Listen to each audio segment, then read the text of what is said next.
So my question to you on this Dino Vidunya issue, because this is a 25-minute talk, I don't know how we're going to rock this in 25, is real talk. What the heck do you put in your brain, man? What do you allow to create the constructs of your identity? If you listen to hip-hop, right, I don't have a problem with hip-hop. I rock it sometimes if I'm with Shanti doing Insanity. I understand that. But in general, I have rules for the hip-hop I listen to, right? Very rarely, but on occasion.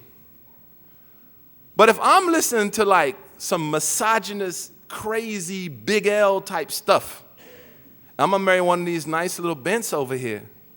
And I've been watching pornography for 5 years.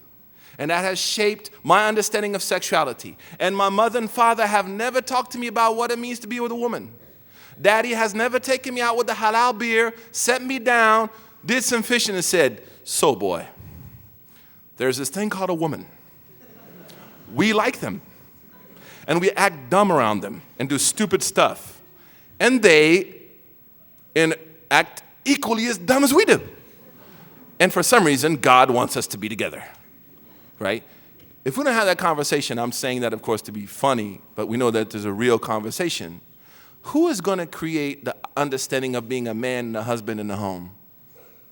When the prophet would ask his companions, why don't you marry this type of woman so you can enjoy yourselves? If I said what the prophet said in Bukhari, you would never invite me. You might not anyways, but you would definitely never invite me back again.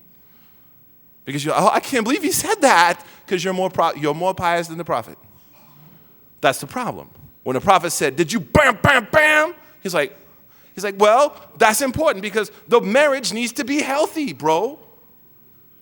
Did you take care of her? Did you make her feel good? Did you wine her, dine her, Wine halal, of course. And the prophet told his companion, don't act like an animal, man, with your wife. Act like a man. He taught the companions what it meant to be a husband and to love a woman. The identity, because they had a whole plethora of Jahiliyyah poetry. If I read, قِفَ نَبْكِي مِنْ ذِكْرِ حَبِيبٍ وَمَنْزِلِ بِسِقْتِ اللِّوَى بَيْنَ الدُّخُولِ فَحَوْمَدِ. Listen to Imru Qais, how he talks about his girlfriend. It's filthy. But the prophet dealt with that idea, that archetype of a man, by taking young men to the side in his community and saying, do this, don't do that. And Allah said, وَجَعَلَ بَيْنَكُمْ مَوَدَّةً وَرَحْمَةً وَعَشِرُوهُنَّ بِالْمَعْرُوفِ. So it creates an understanding of men. Why would the best student of Imam Ahmed on his deathbed, when people ask him, what's the one thing you did in this life, man, that you can bank on? He said, I never abused my wife. I never made her upset over something that, was from me. I never treated her badly. This is a great muhaddith. Because the scholars, we know them for their knowledge, but the early generations knew them for their character. That's what endeared them to the society, not their knowledge only. And secondly, sister, if you watch Bollywood all the time, and you think Amr Khan is going to come home in a limousine, right, looking all chiseled. Hello, I've come from work. How's my flower? Right? And he's an Old Spice man. Old Spice man is not coming to your crib to pick you up, girl. Because the Old Spice man doesn't exist, although his name is Isaiah Mustafa. He's a Muslim from Santa Clara, I know him. And he does smell good. Wallahi, the brother smells good. But that's the itar. That's the itar from the tabligh, brothers.